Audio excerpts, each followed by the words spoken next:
Colônia Dignidade.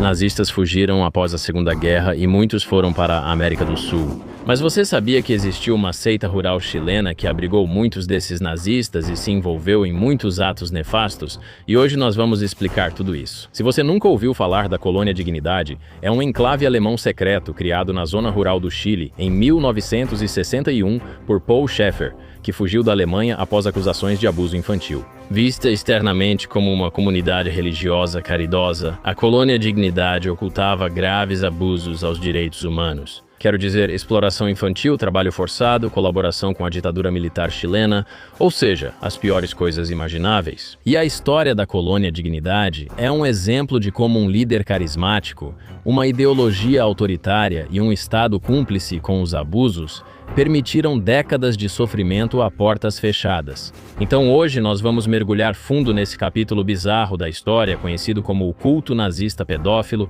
e como eles conseguiram se aproveitar dos necessitados e adotar legalmente crianças sem consentimento. Então, sem mais delongas, vamos começar.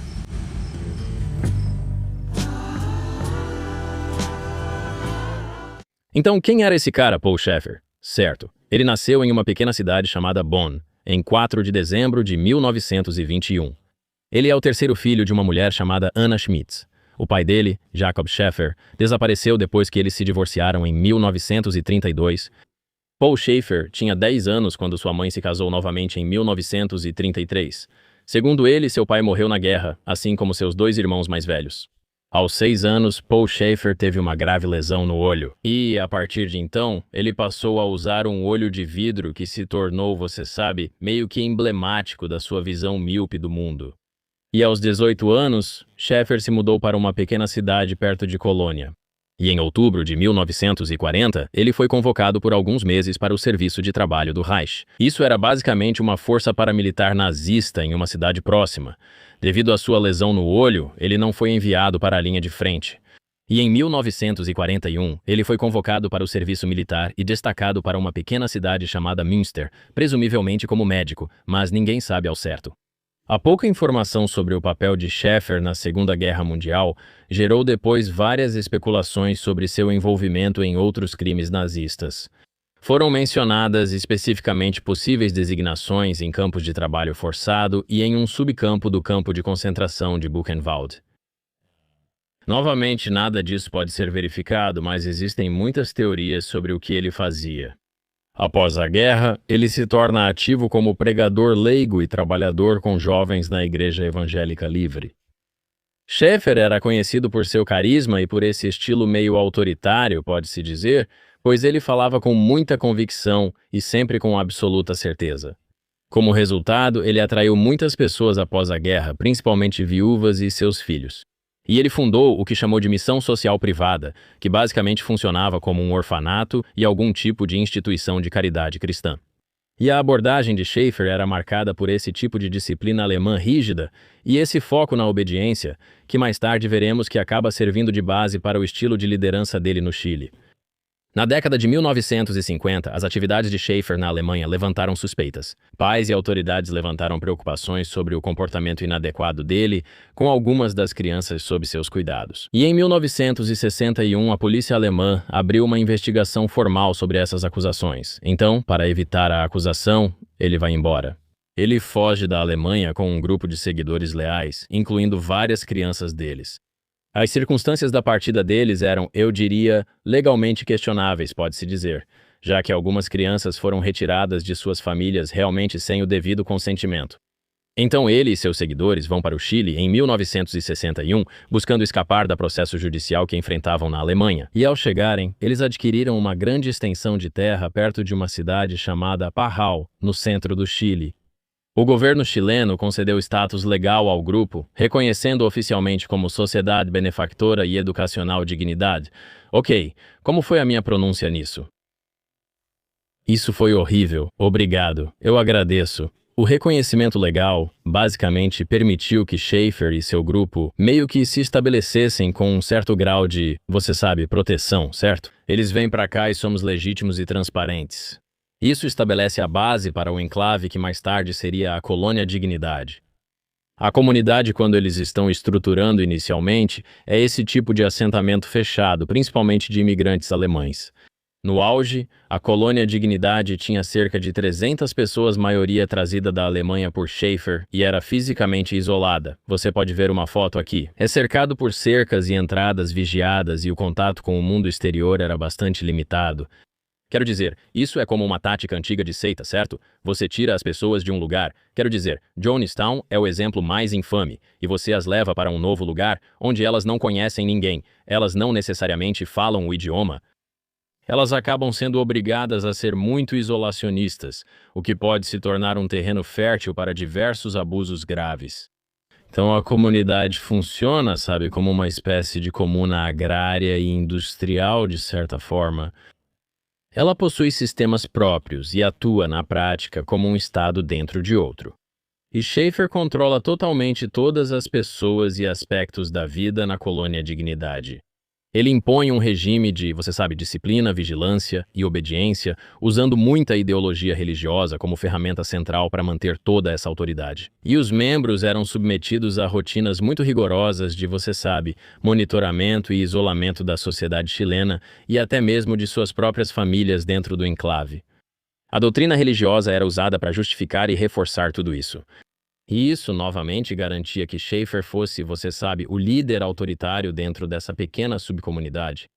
Então, dentro da colônia, Schaefer estabeleceu esse sistema hierárquico que dependia, você sabe, de tudo, desde disciplina até, basicamente, a supressão dos direitos individuais deles. Ele se apresentava como um líder espiritual usando a religião, mas, na verdade, era um discurso pseudo-religioso para legitimar sua autoridade sobre todas as pessoas dentro dessa comunidade. E essa estrutura era centrada, novamente, apenas em manter o controle de todas as pessoas. A estrutura da comunidade é caracterizada pela separação das unidades familiares e pela proibição de muitos relacionamentos interpessoais, além da imposição de uma rotina diária rígida. Então ele meio que impôs algo quase como uma Gestapo dentro da colônia. As pessoas se vigiavam constantemente e eram incentivadas a denunciar quem saía da comuna ou tinha conversas privadas com outros membros. E esse ambiente de monitoramento constante e medo era o elemento-chave que mantinha a ordem da comunidade e, em última análise, a dominação de Schaefer. Muitos membros eram privados de acesso à mídia externa ou contato com pessoas de fora. Quem o fizesse era severamente punido na comuna.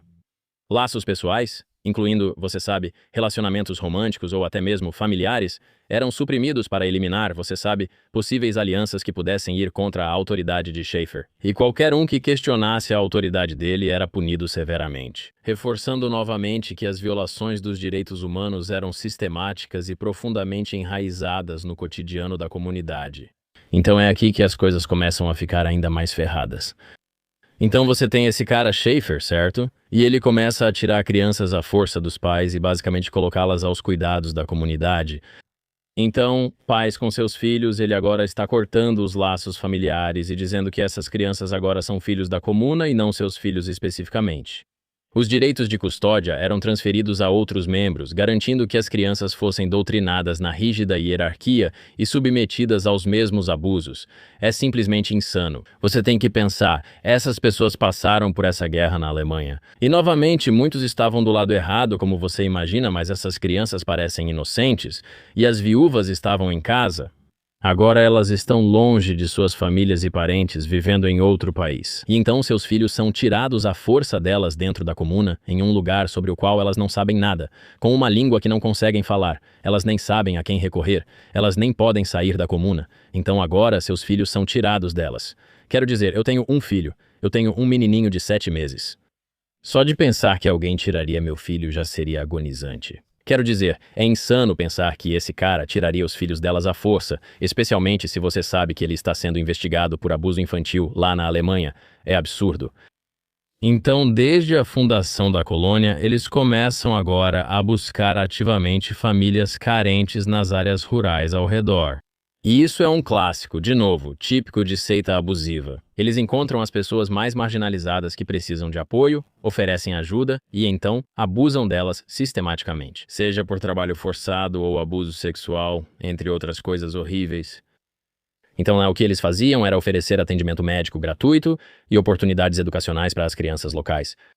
Esses serviços serviam para criar confiança e atrair famílias sem acesso a recursos básicos, mais uma vez posicionando a comuna como esse tipo de força benevolente dentro da região. Então, eles vão até essas pessoas e dizem: olha, seu filho é muito inteligente, mas não está tendo acesso à educação adequada. Sabe, nós viemos da Alemanha, onde temos todas essas oportunidades educacionais. Você não gostaria que seu filho tivesse acesso às melhores oportunidades educacionais possíveis? E os pais respondem: acho que sim. Eles trazem mais pessoas, afastando-as de suas comunidades e assumindo total controle sobre elas. Muitas das famílias locais acabaram sendo persuadidas e confiaram seus filhos à comuna, sem saber a verdadeira natureza do que Schaefer estava fazendo ali ou até mesmo antes. Na Alemanha, e eles acreditavam que seus filhos teriam melhores condições de vida e que estariam oferecendo a eles uma oportunidade fora da pobreza que estavam vivendo. Então, dentro da colônia agora, tanto as crianças alemãs quanto as chilenas estavam se tornando vítimas desse abuso e exploração sistemáticos. E a estrutura da comuna, novamente, com sua hierarquia, isolamento e, você sabe, uma cultura de delação, onde as pessoas estavam monitorando umas às outras o tempo todo, facilitava e escondia os crimes. O abuso de menores, especialmente de meninos, era um crime central e contínuo dentro do enclave. E a liderança não só, você sabe, protegia, mas também permitia que tudo isso acontecesse dentro da comunidade. Quero dizer, é simplesmente louco que essas pessoas simplesmente, sabe, virassem o rosto para o outro lado. Mas, se esse cara está dizendo, olha, nós vamos te matar, vamos te entregar para as autoridades, podemos te deportar e você nunca mais vai ver seu filho. Agora ele controla você e toda a sua família. E, de novo, esse abuso não era só com as crianças que eram alemãs, mas também com as famílias locais que eram atraídas sob esses falsos pretextos. Então, a liderança dentro dessa colônia não era só Paul Schaefer, mas muitas pessoas com históricos ligados aos nazistas alemães e outros grupos extremistas de extrema-direita que existiam naquela região. Então, um pesquisador, Jan Steele, documentou que entre os seguidores de Paul Schaefer havia pessoas que fizeram parte do regime nazista e que mantinham fortes simpatias pela ideologia mesmo depois da guerra. O fundador do enclave, Paul Schaefer, foi ex-membro da juventude hitlerista e atuou como médico na Segunda Guerra Mundial. A presença de ex-nazistas e extremistas de direita fortaleceu a estrutura autoritária e hierárquica da comunidade. Essas pessoas já haviam sido doutrinadas e submetidas à lavagem cerebral pelos ideais nazistas. E por isso foi muito mais fácil cooptá-los para agora adotar esse conjunto de ideias que, francamente, não é tão diferente, certo? É um sistema de vigilância e abuso. E essa ideologia, junto com, essa nostalgia pela pátria alemã, a hierarquia e a religião, eram todas justificativas para a autoridade dele. Então, Schaefer em si como o chefe da comuna, mas muitos dos outros hierarcas que ele trouxe como, você sabe, a alta cúpula da comuna. Através de um sistema de vigilância e punição, eles forçavam as pessoas não só a esse abuso sexual, mas também ao trabalho forçado. E as pessoas, especificamente os nativos, os chilenos da região, adultos e crianças, eram forçados sob condições severas a trabalhar, 16 horas por dia fazendo trabalho manual. E qualquer um que discordasse ou tentasse sair era então torturado ou ameaçado de tortura. E novamente, esse tipo de abuso psicológico e físico levava a um ciclo em que as pessoas ficavam cada vez mais inclinadas a obedecer tudo o que ele dizia. Então, ao longo dos anos 60, Schaefer estabeleceu uma colônia que foi construída nesse tipo de abuso autoritário pseudo-religioso, quase nazista. Nos anos 70, esse abuso já ocorria há 10 anos. As tensões políticas do Chile criaram um sistema onde eles agora podiam contar com a turbulência do governo político local. Então, na década de 1970, Schaefer e a liderança da colônia Dignidade se alinharam com a direita política do país. Esse alinhamento estratégico foi motivado pelo medo das políticas de reforma agrária que estavam sendo propostas pelo presidente Salvador Allende e seu governo, que ameaçavam as extensas propriedades do enclave. E se mexessem nas propriedades do enclave, então os métodos de controle isolacionistas seriam perdidos. Schaefer e seus seguidores buscaram proteção e favores políticos apoiando setores conservadores da direita que se opunham às reformas do presidente. Pouco depois, houve um golpe militar liderado pelo general Augusto Pinochet em 1973. A colônia Dignidade passou a se envolver diretamente no aparato desse tipo de repressão estatal, e o enclave serviu como um local clandestino para detenção, tortura, sequestros e desaparecimentos de prisioneiros políticos. Assim como a colônia Dignidade precisava do apoio do governo para facilitar seus abusos e controle, o governo também necessitava de um local, um centro clandestino, para cometer suas atrocidades. Essa instalação e a infraestrutura da colônia foram então disponibilizadas para a polícia secreta chilena e o enclave se tornou notório como um centro basicamente de violações dos direitos humanos. Esse era um campo de concentração que agora existia no Chile com ideologia nazista, e os crimes eram novamente parte dessa colaboração sistêmica entre a colônia Dignidade e o regime de Pinochet.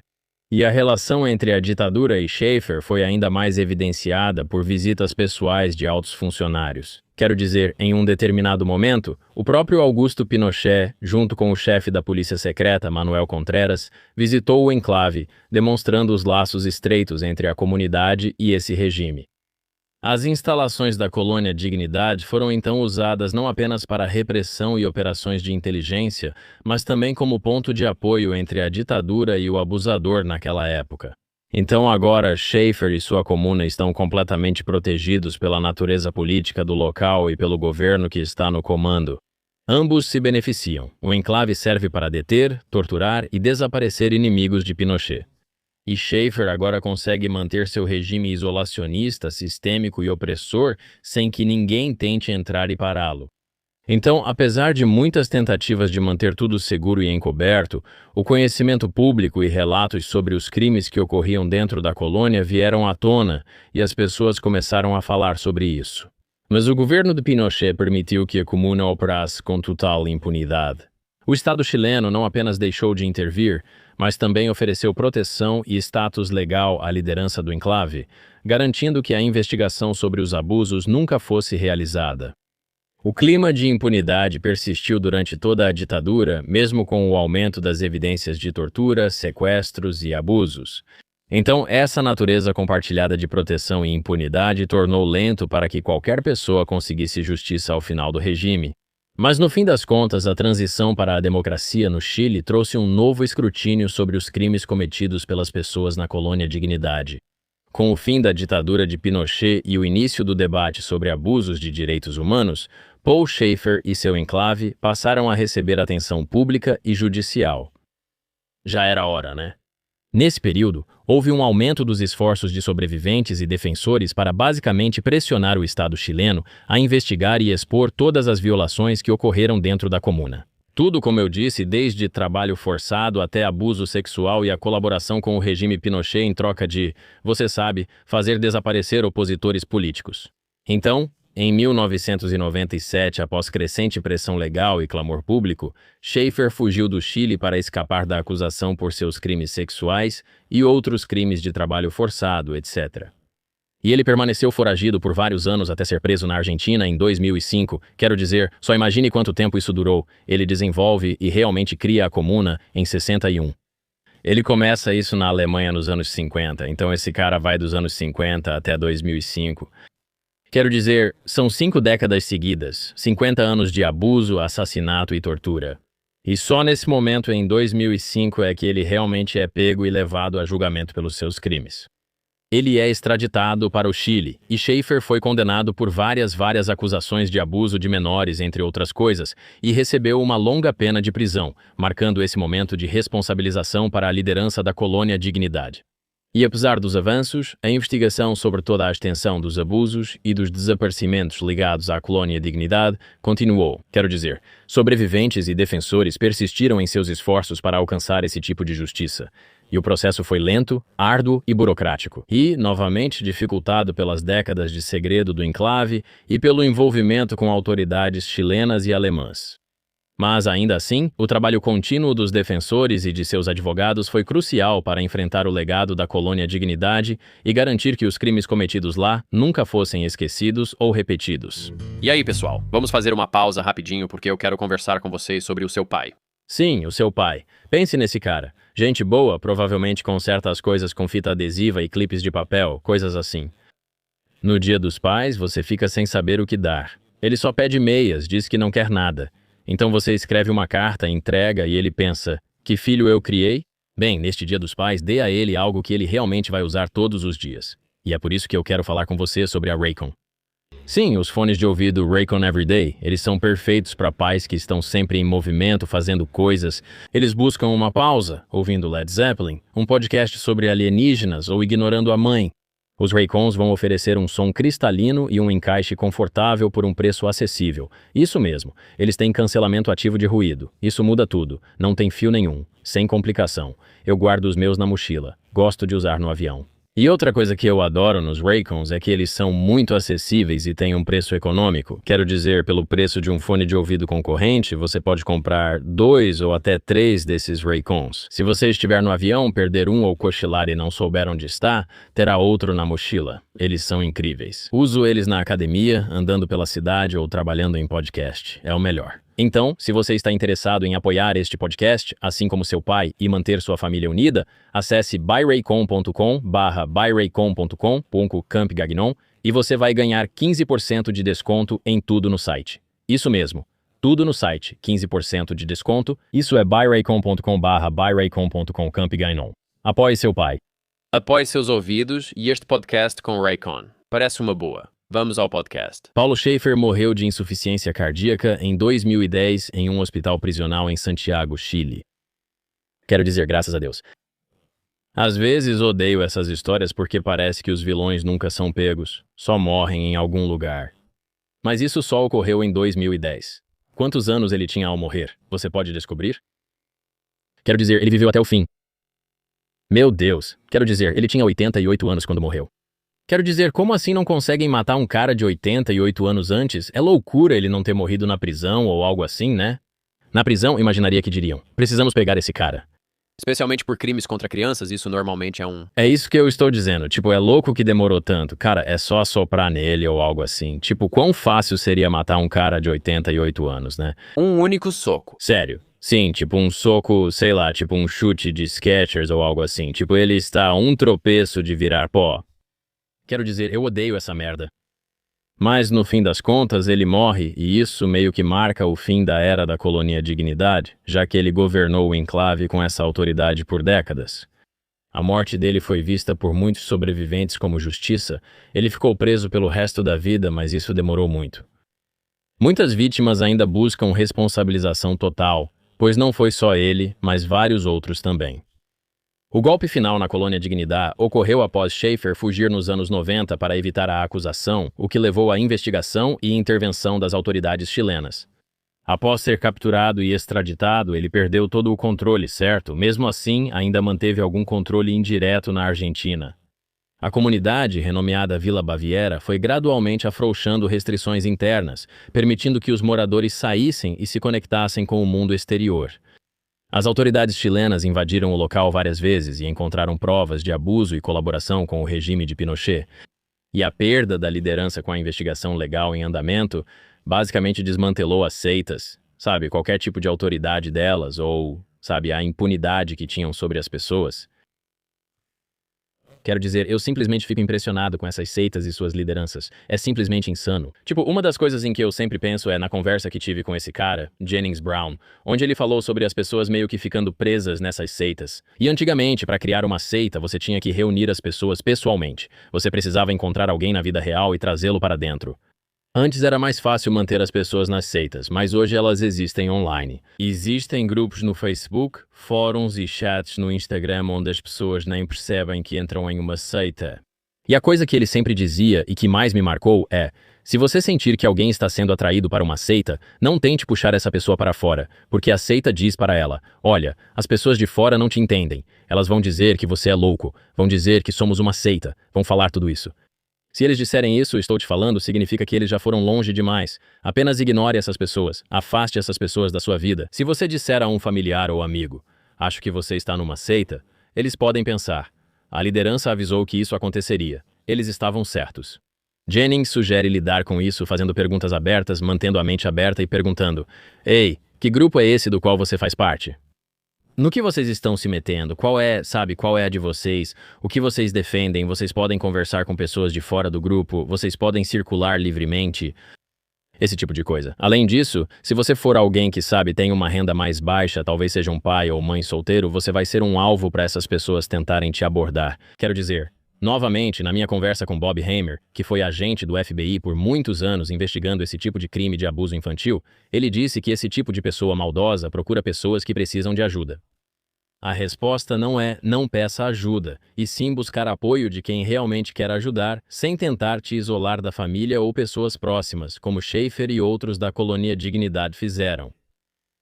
Então sim, esse culto nazista pedófilo serve como um exemplo desse abuso transnacional e sistemático que pode ser perpetuado não só por atores privados, mas também pelo Estado, quando eles têm algum tipo de benefício mútuo. E por décadas, esse enclave funcionou como uma sociedade fechada, onde tortura, violência sexual, trabalho forçado e desaparecimentos eram todos permitidos. Não só pelo silêncio das pessoas no poder e da região ao redor, que talvez soubessem disso, mas também pelo apoio ativo dos regimes autoritários no Chile. Os crimes que foram cometidos lá não foram incidentes isolados, mas parte de algo maior, desse tipo de violência sancionada pelo Estado sob um ditador. E quando a Colônia Dignidade acabou se tornando um local-chave para a ditadura, eles simplesmente ganharam impunidade para fazer o que quisessem. Então, o legado da Colônia Dignidade é um lembrete do poder sem controle, do sigilo e das instituições que falham em proteger seu povo e os vulneráveis. Então, se algum dia você sentir que, talvez veja algo assim, onde as pessoas estão sendo atraídas para esse tipo de coisa, acione as autoridades locais. Se você estiver em uma ditadura... Desculpe. Eu não sei o que você faz se estiver em uma ditadura e o próprio Estado estiver permitindo isso. Quero dizer, você tem que simplesmente fugir à noite. Eu não sei o que mais você pode fazer. Acho difícil, porque quando você está lá dentro e sendo doutrinado pela liderança, ouvir algo como, se você sair, vamos matar todo mundo. Em certo momento, você só tem que pensar, quer saber? Vou acabar com tudo isso. Estou fora. É uma loucura. Tenho curiosidade sobre o que aconteceu com o local hoje. Você pode pesquisar sobre a Colônia Dignidade atualmente? Penso se foi tudo demolido. Eu não sei o que dá para fazer com isso. Talvez transformar em um memorial ou algo assim. Disseram que mudaram o nome, né? Eles mudaram o nome para a Sociedade Bávara, onde as pessoas se reuniam para atividades alemãs. Um destino turístico, né? O que é legal. A gente faz passeios. Temos uma experiência temática alemã, com hotel, restaurante e masmorra sexual. Isso é maravilhoso. E também tem um memorial onde eles abordam a história do local, blá blá blá. Mas olha essas montanhas. Olha como essas montanhas são lindas. Sim, eles renomearam para Via Baviera. Quer dizer, isso é loucura. Diversas opções de lazer e experiências culturais para turistas. Não, obrigado. Certo? Eu ficaria quem fez esse pretzel? Quem fez isso? Pode mostrar quem fez? Eu não. Fala sério. Tudo precisa ser ponto turístico? Tudo precisa? É só isso, entende? Por isso, podemos ver uma foto, procura nas imagens. Isso aí parece sério, eles nem tentaram fazer parecer diferente de um campo nazista. Isso é loucura. Arame farpado e uma placa no topo. Parece uma lápide. É louco. Quero dizer, eu não consigo acreditar que as pessoas não estavam mais cientes do que estava acontecendo. Só estou dizendo, cara... Se você vai criar um culto, conseguir ex-nazistas, é a coisa mais fácil que você pode fazer. Ei, essas pessoas já foram doutrinadas uma vez. Sabe quão difícil pode ser fazer isso de novo? Também se aproximar da liderança atual. Exato. Só encontra um ditador e diz, sei que o que fazemos é ruim, mas o que você faz também é. O que houve com ele, Pinochet? Então parece que, Pinochet mantém essa ditadura militar dos anos 70 até 1990. E no fim das contas, cara, os apoiadores de Pinochet se referem a ele como meu general, enquanto os opositores o chamam. Pinocho é Pinóquio em espanhol, personagem de história infantil. E basicamente ele é preso em Londres por algumas acusações de coisas leves, genocídio, terrorismo e por aí vai. Em 1998, ele então é preso e pela primeira vez foi levado. Um ex-chefe de governo foi preso sob jurisdição universal. Ele fica em prisão domiciliar na Grã-Bretanha e então ele é libertado em 2000 por motivos médicos pelo secretário do Interior sem enfrentar um julgamento. E então ele retorna ao Chile em 2000. E eles criam o status de ex-presidente que concede ao titular imunidade contra processos judiciais e benefícios financeiros. Quero dizer, isso é uma loucura. Ele morreu em 2006 e recebeu os últimos ritos, e ele morreu de insuficiência cardíaca. Quero dizer, isso é simplesmente insano, cara. Ambos morreram de insuficiência cardíaca. Interessante, não? Acho que sim. Acho que é Deus dizendo, tudo bem, vamos parar com isso. Vamos acabar com isso imediatamente. Ele não recebeu um funeral de estado, mas sim um funeral militar. Quero dizer, ele só viveu o resto da vida dele e simplesmente morreu. Sim, só viveu a vida dele, claro. Ele foi iniciado na loja maçônica. Ele era maçom, claro, cara. Conseguiu o rito escocês. Quero dizer, cara, as piores pessoas da história geralmente acabam só, sabe, curtindo a vida, indo pra algum resort por aí. Tipo, as piores pessoas. As pessoas ruins. Essa é a questão. Se for ruim, seja muito ruim. Quem mata uma pessoa vai preso por um tempo, quem mata 10 pega a pena de morte. Se você mata 1 milhão de pessoas, eles acham normal. É loucura. Se for matar 10, melhor 1 milhão, pois só assim evita a cadeira elétrica. É basicamente isso. Cuidado com esse argumento, mas é. Só tô dizendo, cara, é loucura. Tipo, peraí, eu preciso perguntar pra alguém. Vou perguntar pro meu amigo chileno, Alex Alejandro. E aí... Você está no meu podcast agora. Estou fazendo uma pesquisa sobre esse cara, Pinochet. Beleza. Qual é a desse cara, mano? Tipo, ele é um cara... Os chilenos gostam desse cara? Alguns gostam.